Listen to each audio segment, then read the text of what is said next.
We're all seeing this absolute explosion in AI capabilities, right? But behind all that magic, behind these massive models, there's an engineering challenge so big it nearly stopped the whole thing cold. So in this explainer, we're going to break down exactly how developers smashed right through that barrier. Okay, to really get the problem, let's start with a number: 112 gigabytes. For a pretty big model, say one with 7 billion parameters, that's about how much memory you need to hold its entire state. That's all its knowledge, the instructions for how it learns, and the tools it uses to update itself.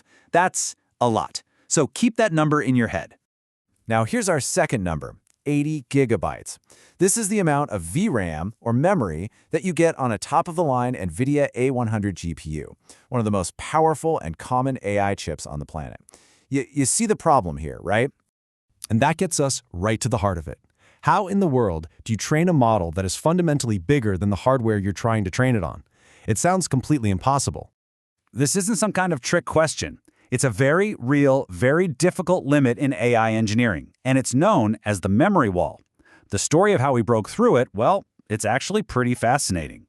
You know, with the older methods, it didn't matter if you had 1,000 GPUs. Seriously, if the model was too big to fit into the memory of just one of them, you were stuck. That single GPU became the bottleneck for the entire system. To understand why, we got to take a look at the traditional way people did multi-GPU training. It's a technique called distributed data parallel, or just DDP, and its strategy was, well, incredibly straightforward.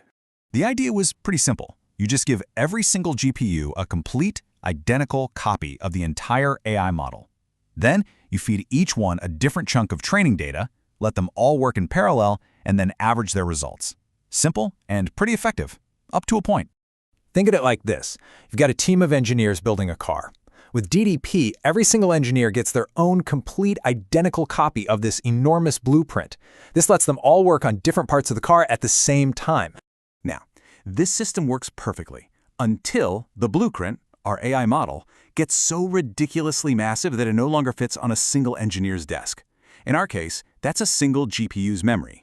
And just like that, the whole project grinds to a halt. That's the memory wall. But what if we just rethink the whole approach? Instead of giving everybody a full copy of the giant blueprint, what if we just tear it into pieces? This is the revolutionary idea behind something called Fully Sharded Data Parallel, or FSDP. Sharding is the absolute key. You take the model's entire state, all 112 gigs of it, and you break it up into these small, manageable chunks. Then, you deal out those chunks across your team of GPUs, so no single one ever has to hold the whole thing at once. I mean, this comparison makes the difference crystal clear. With DDP, you replicate the model and boom, you hit that single GPU memory limit. With FSDP, you shard the model, and the new limit becomes the combined or aggregate memory of your entire GPU cluster. The ceiling just got way, way higher. So let's go back to our engineers. Instead of these massive identical blueprints, the head architect just tears it up.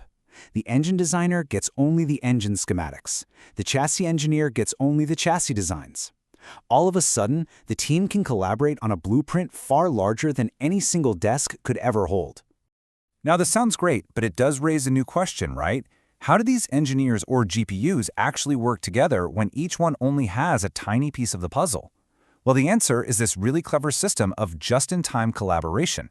See, FSDP relies on this beautifully efficient lifecycle. A GPU only ever has the full parameters for the tiny piece of the model it's actively working on, and only for the exact moment it needs them. Here's how that dance works. When a GPU needs to do some math, let's say on the engine block, it quickly gathers the necessary blueprint sections from its teammates. Then it does its job. It computes.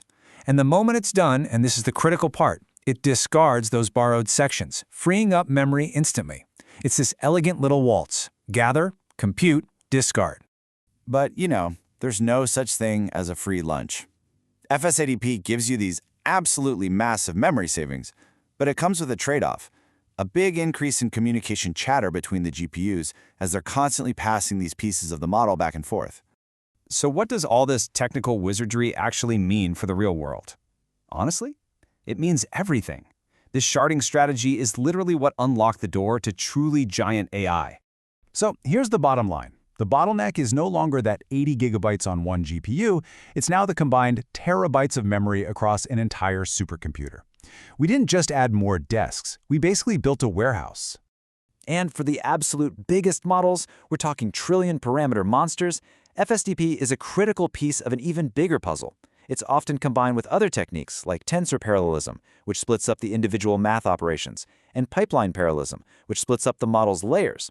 Altogether, they create what people call 3D parallelism. It's a multi-pronged attack on the scaling problem. Ultimately, without clever software solutions like FSDP, the hardware memory wall would have completely stalled progress.